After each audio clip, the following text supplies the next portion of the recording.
Contract वाली बहू। नरेश की माँ अपने बेटे से मिलने दिल्ली आ रही है। इस बात का पता चलते ही नरेश के दिल में हलचल मच जाती है। नरेश अपनी माँ के स्वागत की तैयारी में लग जाता है। साथ ही उसे डर भी सताने लगता है कि उसकी माँ कहीं अपनी पुरानी जिद पर फिर से बैठ ना जाए। हे भगवान, इस बार बचा लो, अगले साल पक्का माँ की जिद पूरी कर दूंगा। तभी दरवाजे की घंटी बजती है। नरेश दरवाजा खोलता है तो सामने अपने मकान मालिक को देखकर हैरान हो जाता है, क्योंकि उनके साथ एक सुंदर सी लड़की भी थी। नमस्ते अंकल, कुछ काम था, मुझे बुला लेते। आपने क्यों कष्ट किया? अरे नहीं, इसमें कष्ट कैसा, मैं तो बस तुम्हें रीना से मिलवाने आया था। आज से रीना तुम्हारे साथ इसी फ्लैट में रहेगी। अंकल, कोई लड़का फ्लैटमेट नहीं है? एक अनजान लड़की के साथ रहना मेरे लिए थोड़ा अजीब होगा। देखो नरेश, मैं तुम्हें पहले भी बता चुका हूँ कि इस फ्लैट में तुम्हें किसी ना किसी के साथ एडजस्ट करना ही होगा, या फिर तुम अकेले पूरे फ्लैट का किराया दे दो, मैं किसी को नहीं रखूंगा।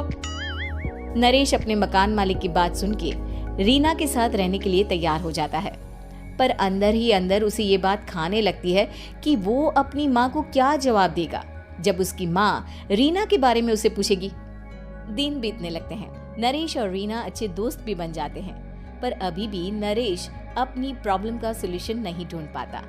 एक दिन नरेश बहुत परेशान सा बैठा होता है। तभी रीना उसे पूछती है, क्या हुआ नरेश, तुम काफी परेशान लग रहे हो, सब ठीक तो है ना? हाँ, सब ठीक है, बस एक छोटी सी प्रॉब्लम है। वो एक्चुअली 2 दिन बाद मेरी माँ मुझसे मिलने आ रही है। अरे, तो इसमें प्रॉब्लम क्या है? ये तो खुशी की बात है।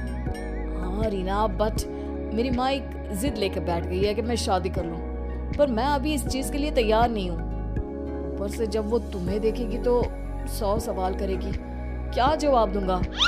अरे, इसमें कोई टेंशन वाली बात नहीं है। मेरे पास ना इस प्रॉब्लम का सोल्यूशन है, जिससे ना तुम्हें शादी करनी पड़ेगी और ना ही तुम्हारी माँ मेरे बारे में कुछ पूछेंगी। रीना की बात सुनकर नरेश सोच में डूब जाता है। वो सोचता है कि रीना खुले ख्यालों वाली लड़की है, कहीं माँ को सच बता ना दे। नरेश को सोच में डूबा देखकर रीना कहती है, अरे क्या हुआ, किस सोच में पड़ गए? डोंट वरी, जैसा तुम सोच रहे हो ना वैसे कुछ भी नहीं है। मेरे पास एक प्लान है। मैं कुछ समझ नहीं पा रहा हूँ, कैसा प्लान? मैं समझाती हूँ। हम ना एक कॉन्ट्रैक्ट मैरिज कर लेते हैं। फिलहाल मेरे पास जॉब नहीं है, तो तुम इस रूम का किराया दे देना जब तक तुम्हारी माँ यहाँ रहेंगी, सिर्फ तब तक। और तुम अपनी माँ से कह देना कि मैं तुम्हारी पत्नी हूँ, इससे वो मेरे यहाँ रहने पर कोई सवाल भी नहीं करेंगी। अरे बात तुम्हारी ठीक है, पर माँ से झूठ बोलना, ना पापा, मैं ये रिस्क नहीं ले सकता। कोई और आइडिया दो ना तुम। देखो, मंजूर हो तो बोलो, वरना सच बता दो, मुझे कोई प्रॉब्लम नहीं है। रीना की बात सुनकर नरेश सोच में डूब जाता है। बहुत सोचने के बाद जब उसे कोई रास्ता नहीं मिलता तो वो रीना के बताए हुए रास्ते पर चलने के लिए तैयार हो जाता है। वो रीना से बात करता है और अपनी माँ की पसंद और नापसंद के बारे में बताता है।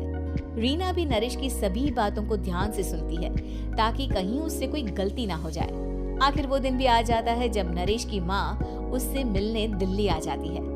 नरेश अपनी माँ को फ्लैट पर लेकर जाता है। जैसे ही नरेश की माँ फ्लैट के अंदर जाती है, रीना उसके पैर छू लेती है। ये देखकर नरेश की माँ थोड़ी घबरा जाती है और नरेश से पूछती है, अरे बेटा नरेश, ये कौन है? माँ, ये आपकी बहू रीना है। माफी चाहता हूँ, सब कुछ इतनी जल्दी में हुआ कि आपको बता ही नहीं पाया, इसलिए सोचा कि क्यों ना आपको सरप्राइज दिया जाए। अरे बेटा, मैं तो बस तेरा घर बसा हुआ देखना चाहती थी।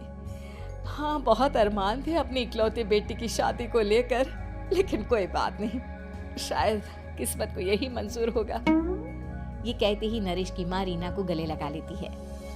रीना बेटिया, मेरा बेटा ना थोड़ा नादान है, पर तुम काफी समझदार लगती हो, और मैं जानती हूँ कि तुम इसका बहुत अच्छे से ध्यान रखोगी। माँ, आप चिंता मत कीजिए, मैं सब संभाल लूंगी। नरेश की माँ अपने बहू और बेटे के साथ खुशी खुशी रहने लगती है। दिन बीतने लगते हैं। नरेश की माँ और रीना का रिश्ता बहुत मजबूत होता चला जाता है। वो दोनों सारा दिन एक साथ रहती और खूब बातें करती। इधर साथ रहते रहते नरेश और रीना भी एक दूसरे से प्यार करने लगते हैं। दोनों को इस बात का एहसास हो जाता है, फिर भी वो इस बात को छुपा कर ही रखते हैं। एक दिन नरेश की माँ और रीना शादी के बारे में बात करने लगते हैं। रीना बिटिया, ये तो नरेश ने मुझे बिना बताए शादी कर ली, वरना मैं तो अपनी इकलौती बेटी की शादी इतनी धूमधाम से करती कि सारी दुनिया देखती रह जाती। अच्छा माँ, आप ऐसा भी क्या करती नरेश और मेरी शादी में जो दुनिया देखती रह जाती? अरे बिटिया, एक माँ के अरमान तुम अभी नहीं समझोगी। मैं तो अपनी बहू को एक रानी की तरह लेकर आती और शादी भी बिल्कुल शाही अंदाज में करती, पर मेरे तो सारे अरमान ऐसे ही रह गए।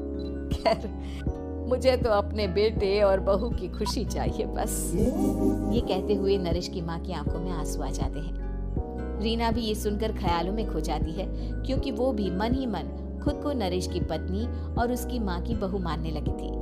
शाम को जब नरेश ऑफिस से घर आता है तो रीना खुद को रोक नहीं पाती और नरेश के सामने उसकी माँ को अपने और नरेश के रिश्ते का सारा सच बता देती है। रीना की बात सुनकर नरेश की माँ दोनों से बहुत नाराज हो जाती है और घर वापस जाने की बात करने लगती है। तुम दोनों ने मुझसे सच छुपाकर बहुत ठेस पहुंचाई है मुझे। अब तुम लोगों के साथ नहीं रहना चाहती मैं, कल ही वापस चली जाऊंगी अपने घर। माँ, मुझे माफ कर दो, ये सब मैंने रीना के कहने पर ही किया है, वरना मैं भी आपको कभी ठेस पहुंचाने के बारे में सोच भी नहीं सकता। हाँ माँ, हमने ये सिर्फ आपका दिल रखने के लिए किया, प्लीज हम दोनों को माफ कर दीजिए। तुम दोनों ने मेरे अरमानों के साथ खिलवाड़ किया है, और वैसे भी मुझे अपने बेटे के लिए एक अच्छी लड़की ढूंढनी है, इसलिए मेरा यहाँ से जाना ही बेहतर होगा। माँ की ये बात सुनकर रीना खुद को रोक नहीं पाती। माँ, क्या मैं आपके घर की बहू बनने लायक नहीं हूँ? रीना की बात सुनकर नरेश हैरान रह जाता है। नरेश की माँ भी कुछ समझ नहीं पाती। मैं कुछ समझी नहीं, आखिर तुम कहना क्या चाहती हो? माँ, मैं वो नरेश से बहुत प्यार करती हूँ और साथ ही साथ मैं आपको भी अपनी माँ मान बैठी हूँ। आज जब आपकी बातें सुनी तो खुद को रोक नहीं पाई, इसलिए सारा सच आपको बता दिया। रीना की बात सुनकर नरेश की माँ की आंखों में आंसू आ जाते हैं और वो अपने बेटे नरेश और रीना को गले लगा लेती है। मेरे घर की बहू तो सिर्फ रीना बिटिया ही बनेगी। मैं आज ही तुम दोनों की शादी की तारीख निकलवा दूंगी, बस एक बार तुम्हारे घर वाले मान जाए। उसी दिन रीना के माता पिता भी उनके फ्लैट पर आ जाते हैं। दोनों परिवार आपस में बैठकर बातें करते हैं और शादी के लिए राजी हो जाते हैं। रीना भी कॉन्ट्रैक्ट फाड़ देती है और कहती है, सही मायने में मैं अब बहू बनूंगी, अब तक तो सिर्फ कॉन्ट्रैक्ट वाली बहू थी।